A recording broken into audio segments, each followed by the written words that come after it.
Just joining us, it's time for us to kickstart our conversation. Like I told you earlier, we'll be having a chat with World Bank officials, World Bank Nigeria officials. The country director for Nigeria is to my immediate right, Shubham Chaudhuri. Hope I got that right. Welcome to the program. Thank you. Thank you. And joining him is Henandez, who is the lead economist for Nigeria. Marco, good to have you here.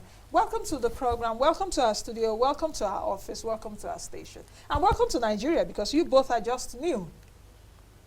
6 months, 3 months in Nigeria. That's right. I hope you're having a great time so far.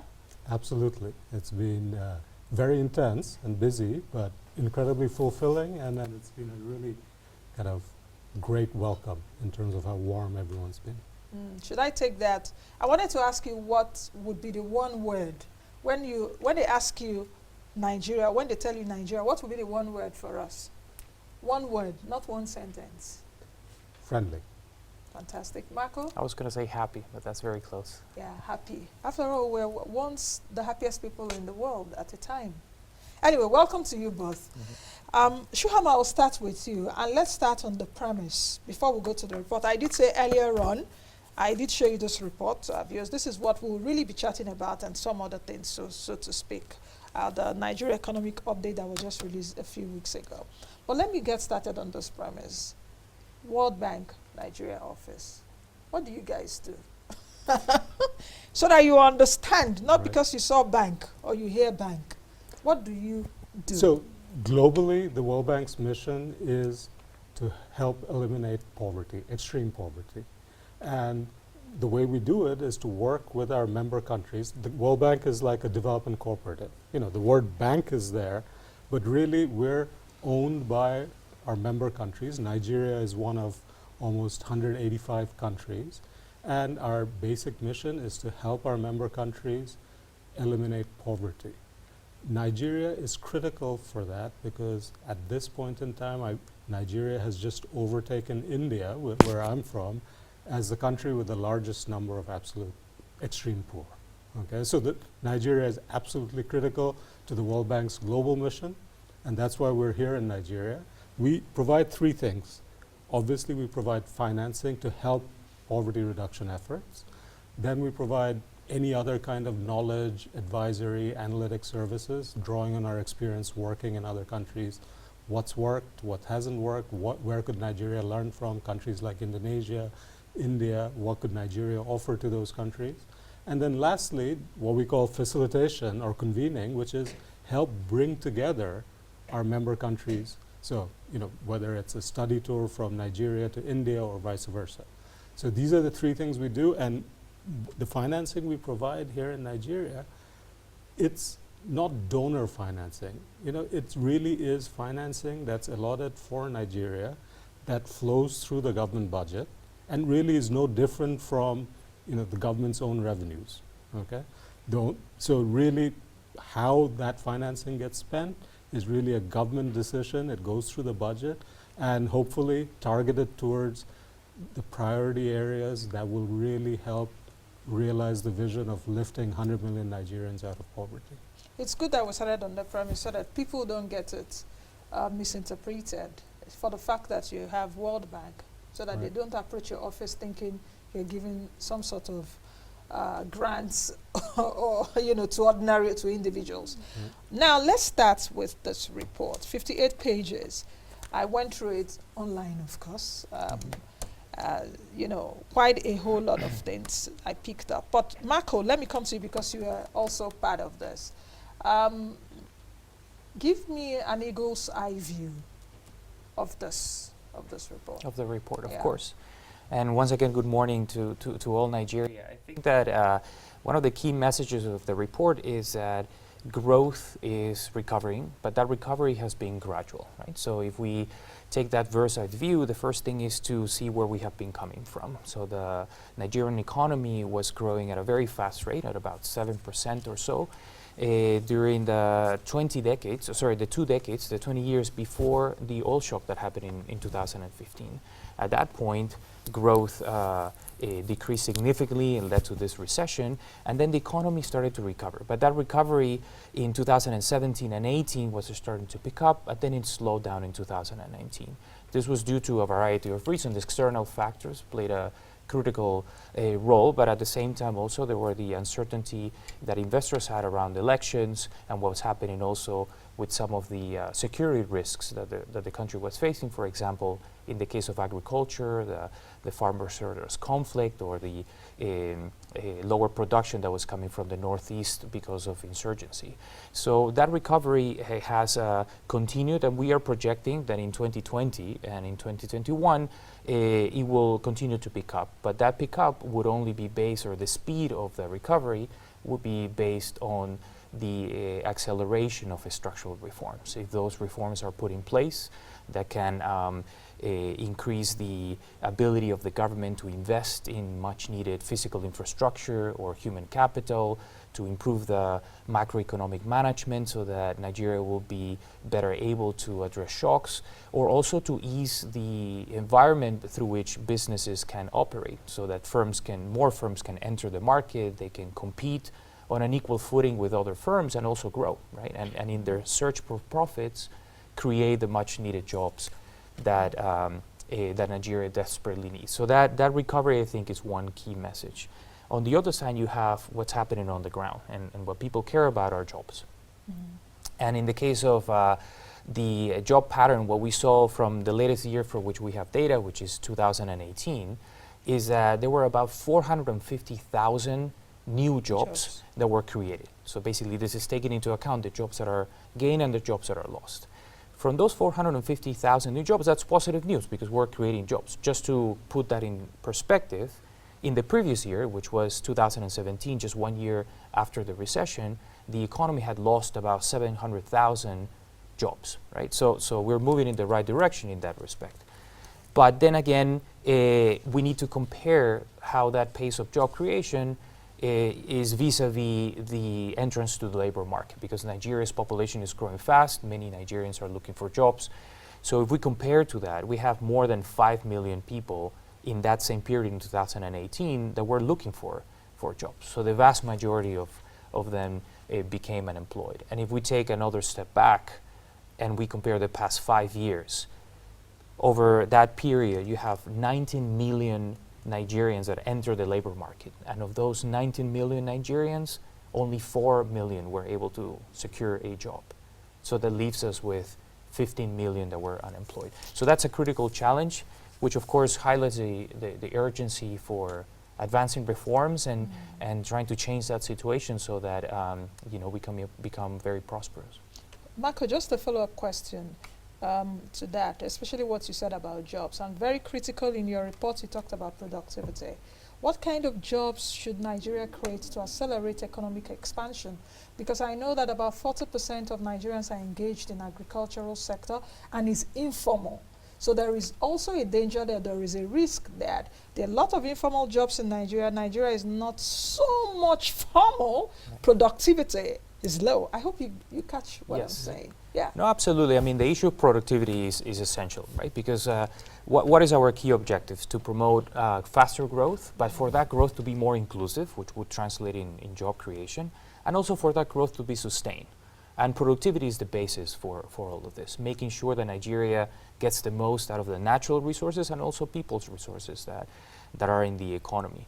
So the first thing is that when we see Nigeria in comparison to other peer countries, Shubham was highlighting, India, countries like Colombia in South America and many others that are upper middle income countries, we see that there are two factors at play. On the one hand side, across all the sectors of the economy, agriculture, industry, and services, Nigeria has a lower level of productivity in these sectors.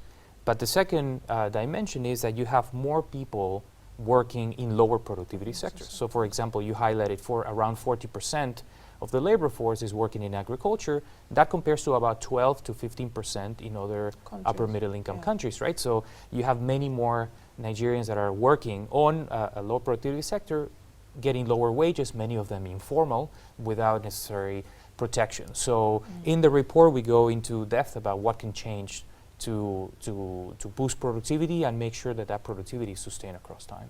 I think we'll come back to that in a bit. But let me ask you, twice a year you release this, isn't it? And I know you released it a few weeks ago.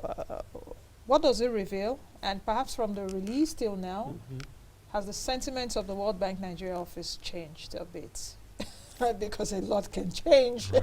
The Finance Act has just been signed by Mr. President. At that time you were doing this, I don't think it was just being moved and all of that. So what sentiments have changed if they are? So I think this report, and we have many others, this is kind of an update that we provide every 6 months, right? But in addition, for example, in November, late November, early December, we released our diagnostic assessment of what it would take for Nigeria to really leapfrog into the front ranks of digital economies, right? We have reports on healthcare financing, on women's empowerment. So we have an ongoing program of work and ongoing program of support on a whole range of issues. Every once in a while, every 6 months, we provide an update on where things are in terms of the macroeconomy, things like that. I would say in the last 3 months, what's occupied us, one, is really closely tracking what's happening in terms of reforming power sector. Okay, power is like the oxygen for an economy, and without that, an economy is going to struggle to breathe. And as I'm sure you know, Nigeria, really in terms of energy consumption, electricity consumption per capita, is actually well below the sub-Saharan African average. Okay, so that's one of the biggest priorities going forward for government, to turn around the power sector. That will help businesses create jobs and then grow, and that's what's going to help lift 100 million Nigerians out of poverty. So that through the businesses growing and flourishing, there's no country that's eliminated poverty and become prosperous without private businesses having the space to grow.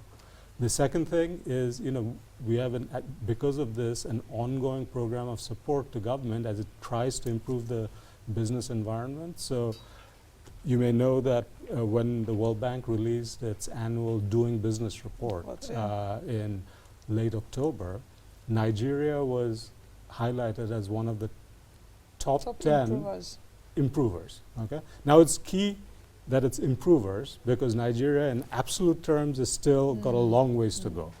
But what's been very kind of a hopeful sign and really positive is the momentum in terms of trying to change things.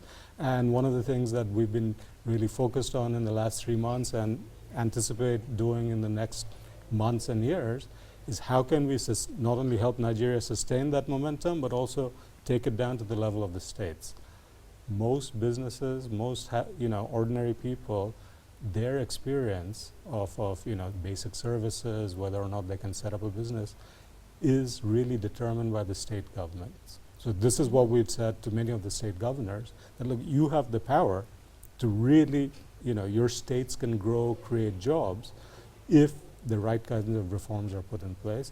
And then, of course, we have our ongoing programs. We have programs for child health. We just had extensive discussions with government in terms of how we can support the basic healthcare provision fund and reduce the rates of under 5 mortality. There again, Nigeria has a dubious distinction of being among the highest rates of children under 5 dying for purely preventable reasons.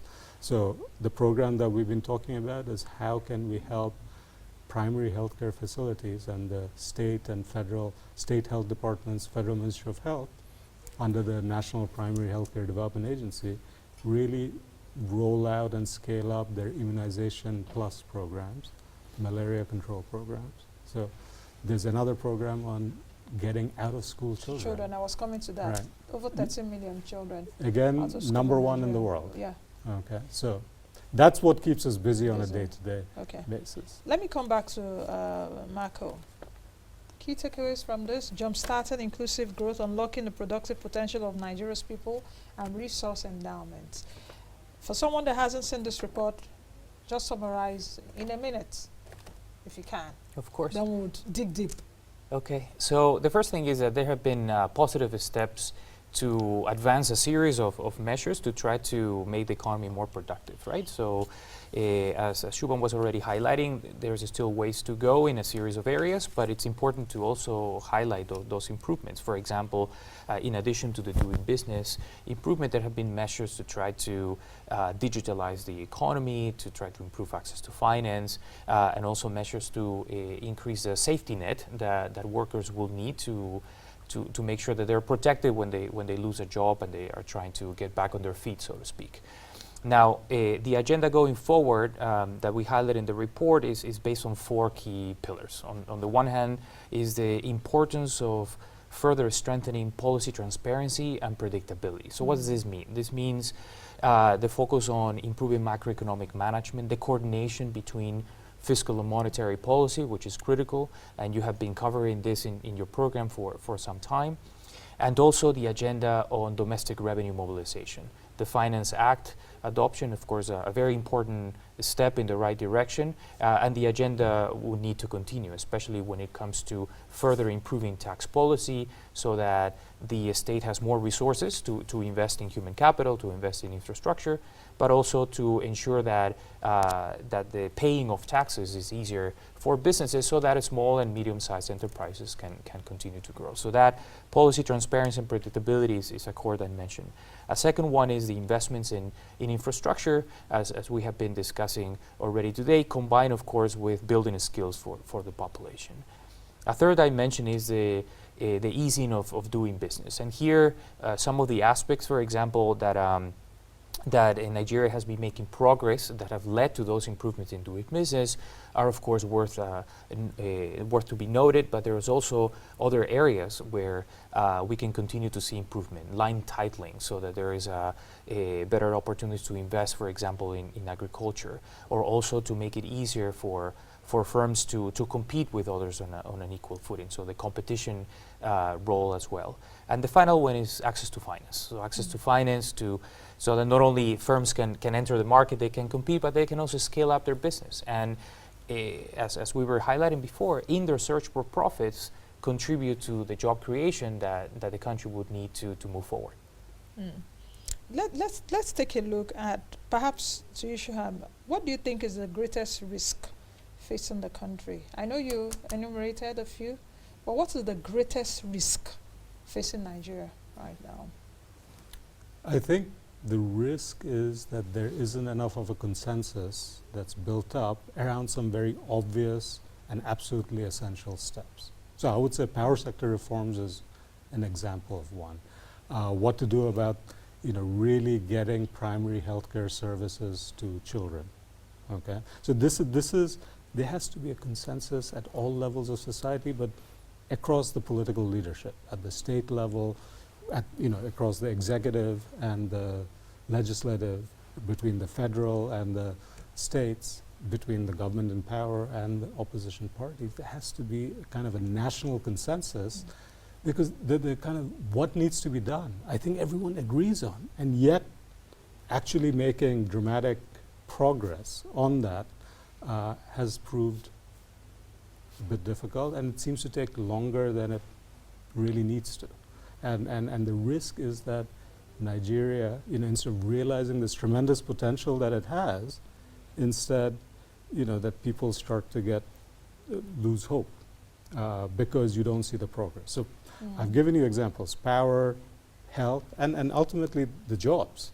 But these other things, if you have power, if you have proper business enabling environment, if you invest in kids, that's what's going to drive the economy and society forward. So in other words, let me summarize. Nigeria should invest in its people and invest in the people very quickly, put together reforms that will be able to lift the economy. While you were speaking, something came to my mind. Paul Krugman, who is the Nobel Prize, Nobel Laureate Prize for Economics, yes. He's a professor of economics, and he said something. He did say that economics is about people. It's not about money. I also know you're an economist. So do you agree with Krugman in that sense? Bearing in mind, coming home to Nigeria, that perhaps the resources to give money is there, to raise revenue is there, apart from even oil. I say it every day on the program. Let's diversify. Let's diversify our revenue sources. Let's create chains along the commodities we have. So it's not just oil. You can get a whole lot of things from oil. You can get a lot of things from cocoa. Why should I export cocoa and import chocolate? It's absolute. It doesn't make any sensible business case to me. Do you think that we are on that path of thinking about it's about our people and raising more money, just like Paul Krugman said? Absolutely. I think, economics is a way of understanding and analyzing and thinking about the world, the economy obviously, but also about policy, right? What you use that understanding and analysis for really depends on what your motives are. So if you're in a large corporation, you want to use that understanding to how to maximize profits, right? At the World Bank, I've told you what our mission is. We want to use that understanding to see how can we help governments eliminate poverty. And for someone in government, and President Buhari talked about lifting 100 million Nigerians out of poverty, that's the ambition, right? So I think Paul Krugman is absolutely right. At the end of the day, it's really in order to kind of advance economic growth, you have to think about the people underneath, who make up the economy. And in Nigeria's case, that's especially important because, Nigeria's potential, we talk about the resource endowments, etc. But the real potential lies in the population and in, kind of the dynamic, young, growing population. Okay, Marco, let's come back to productivity. What do you think should be the drivers or the boosters of productivity? Because from your report, economic analysis, you said that increasing productivity will be vital to support robust growth and job creation and to keep an additional 30 million people from falling into extreme poverty. Yes, no, absolutely. Boosting productivity is essential, and I think this could be done across the economic spectrum in the country. Let's talk about the non-oil sector. That it's critical not only for creating jobs, but also to make sure that that job creation is sustained across time. So in the case of agriculture, I think there are several ways by which the economy could boost that agriculture productivity by, on the one hand side, reducing the risks that farmers face to produce. For example, we're discussing the conflicts between farmers and herdsmen in the Middle Belt or what's happening in the Northeast. But that could also be combined to making sure that farmers could be connected to markets, right? So how can we get the tomatoes from Kano reach the ports in Lagos and make sure that we don't have many tomatoes that are rotten along the way, right? So that's a critical element. On the side of industry, while oil is still a big player in the market, there's also manufacturing that has been affected in recent years, not only by the uncertainty of the world economy, but also what has been happening here at home. For example, if there is a uncertainty around the way of how we're going to move with trade policies or expand, or just talking about the relatively high levels of inflation that we have that limit the ability of consumers to buy more manufacturing products. I think that's critical, and understanding the implications of the policies and also seeing whether there are alternative ways to achieve maybe the same objectives but without impacting on the growth of manufacturing firms and also other industries will be critical. And on the case of services is very much similar to agriculture and industry, with the added factor here that these are a lot of them are firms that are relatively smaller in terms of size. And in sectors that are more cyclical, they are affected by policy uncertainty. In I would say they tend to be a bit more affected than in the case of industry, for example. When you're talking about the trade sector that has used to be a driver of growth and now it has been not performing as well in the past 18 months or so. The same thing has been happening in the case of construction, right? If we do not have a proper set up industry that is investing, construction gets affected. Also finance and information communication technologies, right? This is industries that were new when Nigeria was getting this 7% growth on average every year, and they were pushing a lot of job creation, and now they have been a bit more affected. So I think boosting that productivity across the spectrum would require also a lot of coordination, not only within government and across the federal and some national levels, but also close conversation with the private sector and see how we can achieve one vision and for that vision to be implemented without hiccups, right? Let me stick with you a bit with a follow-up question, which is like what you've said with private sector. How much dynamism are we seeing with private sector to create quality jobs? The B part of my question is especially what you said for the digital economy. I think Nigeria, because we saw a bit of that added to our growth. I think Nigeria ranks about 121, I think out of 136 in the Global Competitiveness report. How much change do you think that we should have in that direction to create the necessary growth and development that we need? So, A, B question. Sure. So, well, first let me highlight one word that I think is critical that you mentioned, which is competitiveness, right? So it is not just about making the most with the world resources, but also you're in an environment in which you need to compete not only with the firms that are in Nigeria today, but also with the world outside, right? So that competition or the ability of firms to compete is critical, right? So one thing to highlight is that Nigeria is a very entrepreneurial country, right? It's one of the countries that has a very high rate of new firms being created, startups, many of them by young people, especially between 15 and 35-year-olds, right? So that I think should be already an asset that, if well nurtured, could grow and be fostered, and of course also create the much needed jobs that the country needs. So understanding what are the specific barriers that are affecting the growth and the ability of these firms to compete is essential. We already mentioned a few, like it's not only just what gets a firm to the market by registering, but also to think throughout the life cycle of the firm, just like throughout the life cycle of a person, right? If you go to primary, secondary education, you get to university, and sometimes a lot of students drop out, right? And for a variety of reasons. So we need to understand what is impeding that human capital accumulation. We also need to understand what is impeding the growth of firms throughout the life cycle. Shubham, let me come to you this time. Our debt profile. Big news, especially for some of us that have been following the space for quite a while. Nigeria's debt is at about 25 trillion naira. Debt to GDP. When we come to the issue of debt, the government is always very swift to tell us debt to GDP is not high.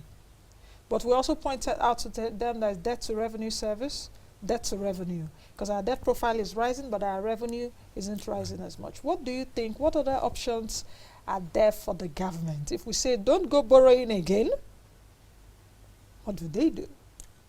So I think the first is to acknowledge that, look, the criticality of raising more revenues and doing so in a way that's business friendly, that is people friendly, right? But Nigeria's revenue to GDP ratio, even with the oil revenues, is 8%. I mean, that is when I first was looking at and preparing to come to Nigeria, that was one of the facts that absolutely stood out. Right? Because for most other emerging economies, you're talking about revenue to GDP at least double that, 15%. Or for the higher, upper income economies, you're talking about mid-20s or 30.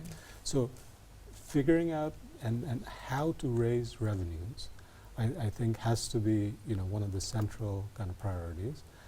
But the other thing is you can also create fiscal space, which is meaning having the resources to spend on critical needs by thinking about redirecting spending. So that's a question that we often ask. That's where economics comes in, to try and look at the numbers both at the federal level and at the state level and say, where is the government currently spending its budget, choosing to spend its budget, and are there opportunities for redirecting that spending to areas that may bring more development bang for the buck, right? So that's so those are the only two options you have, because the third option you don't want to think about, which is that the government says, okay, we have no money, we're not going to spend, we're not going to try and get all our children back in school, we're not going to try and build the roads to connect farmers, right? So there are such enormous financing needs, financing that government has to kind of put in terms of investments in people, etc. And so you want Nigeria should, figure out how to finance those. I mentioned, raising revenues. So, and there, the trust of ordinary people, of households, of firms has to be there, that the increased taxes that we're paying are going to be put to good use. So certainly government needs to be held accountable. Second, really examining where can, spending be redirected. Where is it being spent now where, it's not actually helping advance the development agenda. And the third thing I should have mentioned is, where can we get crowd in private investment? Okay, so government does not need to finance everything, right? So can Nigeria be creative about crowding in private investment? Sometimes it may mean a direct kind of contract or agreement between government and the private firm, but in most cases it just means government getting out of the way so private firms have the confidence, have the policy certainty and the space, and they will invest because private firms want to grow, they want to make profits. What's holding back many private firms now is the fact that there are barriers that government often sets up, or they're not quite sure. If I go in and invest, and especially if I invest in, fixed assets, I build a factory or something, if the policy changes, then I'm stuck, So that's why we keep emphasizing this business enabling reforms, because these are the three sources for financing. Okay, just another follow-up. Since you've talked about access to finance and perhaps bringing private sector into it, do you think that regulatory efforts are on track, especially to stimulate commercial lending? We see perhaps what the Central Bank of Nigeria is doing. That's on one part. Growth in credit supply to perhaps private sectors. Are they really going to sectors, high economic sectors, like agriculture, manufacturing? But there are also some bottlenecks because, like we talked earlier, agriculture is largely informal. So are you going to be seeing the kind of results, the resultant effects? Are they coming? Yeah. So let me take a first crack and then Marco can add. Look, when we think, so we all know that do not have as much access to finance as they would like. And it's not just access, it's access to finance at a cost of finance that they can, that's viable, right? Yeah. So there are usually two reasons why that access to finance is not there, or why the cost of finance is high. One has to do with within the financial sector itself, okay? But the other has to do with whether or not it's a level of risk in the operating environment. When a business goes to a bank or to any other financial intermediary and says, I would like to borrow for X, what is the financial intermediary going to do? It's going to say, okay, give me your business plan. What is it that you'll be using this money for? And then they will make a judgment about what's the level of risk. Is this entrepreneur or business likely to actually get the return from doing what he or she is proposing to do, and therefore be able to pay me back, right? So often a big part of kind of the cost of finance and lack of access to finance in many emerging economies, and my sense is our sense here in Nigeria as well, has to do with kind of risks and uncertainty in the business environment. Okay. Now that's part of it, and then the other part of it is what exactly, what's happening in the financial sector.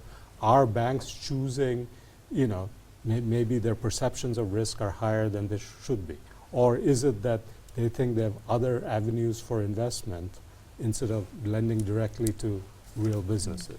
So it's a combination of both these factors, and we're trying to work on, certainly on, as I said, on the business environment, anything that reduces the risk and uncertainty for private businesses will then make it easier for them. I mean, it's like a virtuous circle. Okay, Marco? Well, I mean, just to complement on the point on moving from the business environment to the within the financial sector type of challenges. So a few things to highlight here is that if the macroeconomic environment plays a key role, right? So, of course, in your program, you have been highlighting issues related to, for example, exchange rates or what type of risk that it take, what's happening within the financial sector, and if the financial sector is healthy enough so that they can lend more to private firms.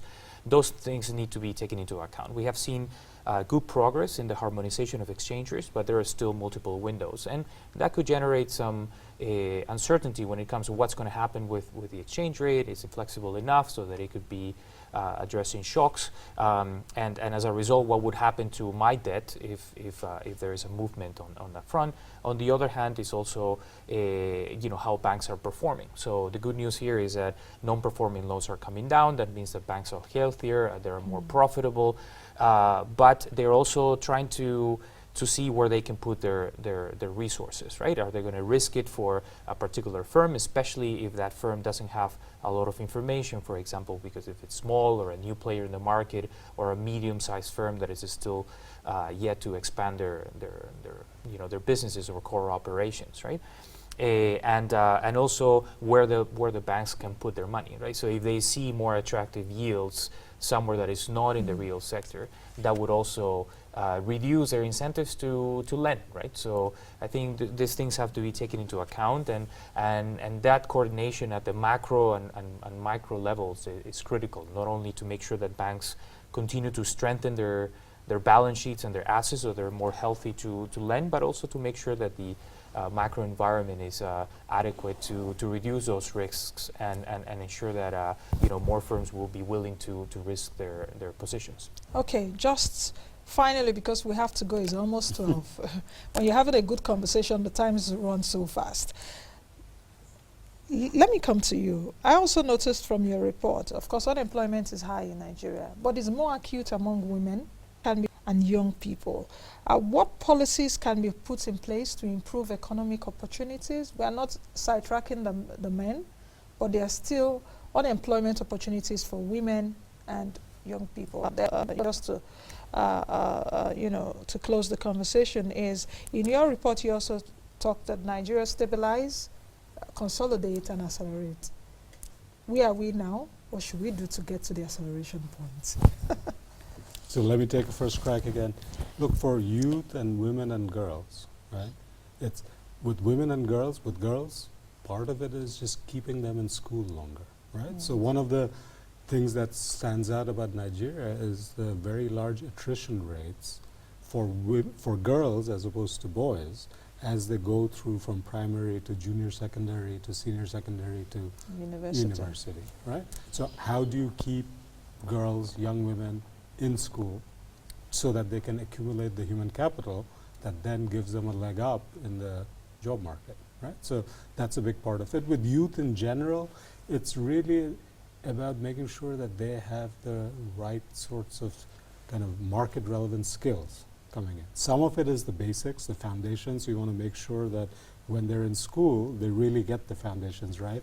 And there again, in Nigeria, there's work to be done, because there are measures of how much your average Nigerian child, your typical Nigerian child, actually learns in school relative to where they are in grade.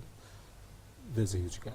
Okay, so you want to make sure that the Nigerian youth get to whether it's 18 or 21 or 25, when they're ready to enter the labor force, be productive members of the society economy, that they have the human capital. So that, I think, is going to be a big part. The investments in human capital, in youth, in women.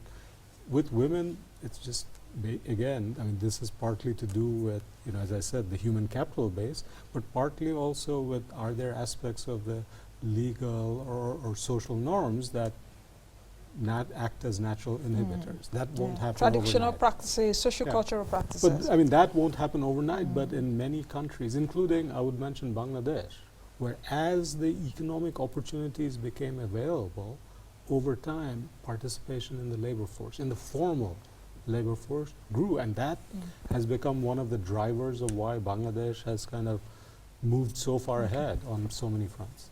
Okay, so I should take that you've answered the question. Stabilize, consolidate, accelerate. Right. So we need to invest in people.